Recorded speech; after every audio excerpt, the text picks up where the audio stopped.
Mummy जी, चाय ले लीजिए। अरे कलमुही, तेरे हाथों से तो चाय पीते हुए भी डर लगता है, कहीं इससे तेरा रंग मुझ पर ना चढ़ जाए। अगर इन्हें इतनी ही शर्म होती तो मेरे इतने हैंडसम भाई को इस तरह फंसाती नहीं। बानी और शिवम की लव मैरिज हुई है।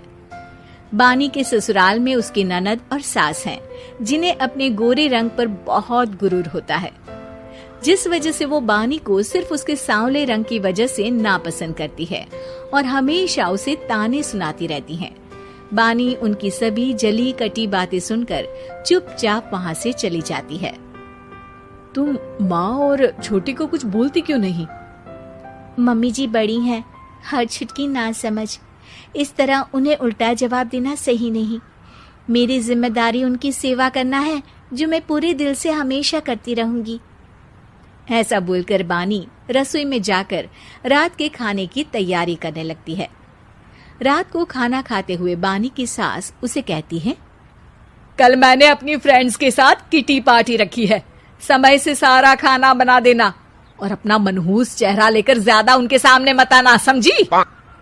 माँ, बानी आप दोनों की कितनी परवाह करती है, फिर भी आप उससे इतना बुरा व्यवहार क्यों करती हैं?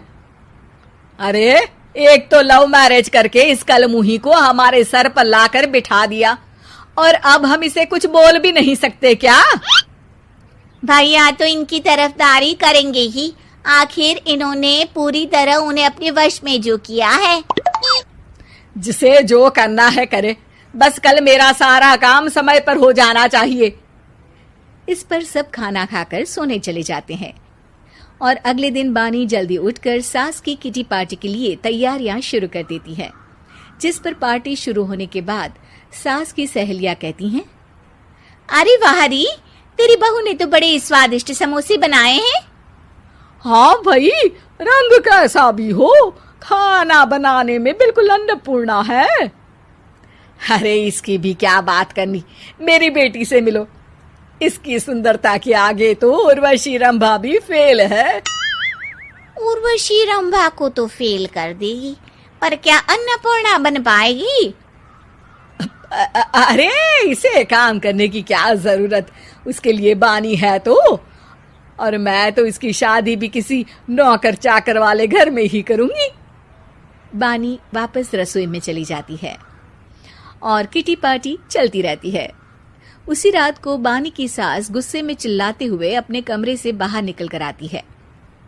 हाय रे, चोरी हो गई, मेरे पैसे, पक्का पक्का इस कलमुही की वजह से हुआ है ये सब। अरे क्या हुआ माँ, कौन सा आसमान टूट गया? अरे आसमान तो उसी दिन टूट गया था जब तू इस कलमुही से शादी करके इसे घर में ले आया था। खुद तो आई ही, अपने साथ साथ मनहूसियत का काला साया भी मेरे घर ले आई। अरे हुआ क्या माँ? अरे मेरी तिजोरी में रखे पैसे कहीं गायब हो गए, सुबह ही देखा, अरे यहीं रखे थे। क्या आप मुझ पर चोरी का इल्जाम लगा रही हैं? अरे काली बिल्ली पर भी क्या कोई मनहूसियत का इल्जाम लगाता है? ऐसा बोलकर बानी की सास वहां से चली जाती है, जिसके बाद शिवम और बानी बात करने लगते हैं। देखो, मम्मी की बात का बुरा मत मानना, वो बस परेशान है ना, इसलिए कुछ भी बोल गई। वो परेशान नहीं, मुझसे नफरत की वजह से ऐसा बोलकर गई हैं। उन्हें मैं हमेशा एक आंख नहीं सुहाती। देखो बानी, अगर तुम चाहो तो हम दूसरा घर लेकर वहां शिफ्ट कर सकते हैं। आखिर तुमसे प्यार करके तुम्हें अपनी जिम्मेदारी पर इस घर में लेकर आया हूं, इस तरह टॉर्चर नहीं होने दे सकता। अगर आप साथ हैं तो मुझे किसी चीज की टेंशन नहीं, और आखिर वो हमारी बुजुर्ग हैं, हम उन्हें और छुटकी को इस तरह अकेले छोड़कर कैसे जा सकते हैं? इसके बाद बानी भी अपने कमरे में चली जाती है और अब हर रोज उसकी सास की तिजोरी से पैसे गायब होने लगते हैं। इसी तरह कुछ समय बीत जाता है और वो हर बार हर चीज का इल्जाम बानी पर लगाती है, पर बानी कभी कुछ भी नहीं बोलती। कलमुही नास पीटी, बहू को घर की लक्ष्मी बोलते हैं, ये तो पनौती बनकर आई है, पनौती। एक रात बानी की सास को आधी रात में प्यास लगती है, तो वो पानी पीने रसोई की तरफ जाती है। तभी उसे अपनी बेटी के कमरे में कुछ आवाज सुनाई देती है। हाँ हाँ, मैंने मम्मी की तिजोरी से हर रोज थोड़े थोड़े पैसे निकाल कर हम दोनों के लायक खूब पैसे इकट्ठे कर लिए हैं। और मम्मी आज तक उस सब के लिए भाभी को ही जिम्मेदार समझती है। तुम बस जल्दी से आकर मुझे यहाँ से ले जाओ और हम कहीं दूर जाकर शादी कर लेंगे।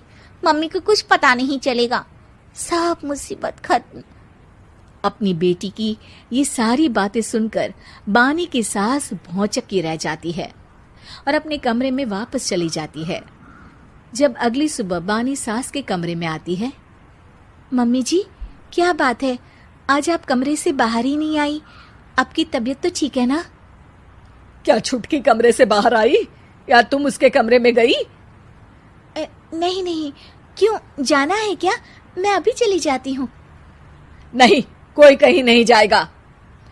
इस पर वो बानी को साथ लेकर कमरे से बाहर आती है, जहाँ शिवम भी होता है।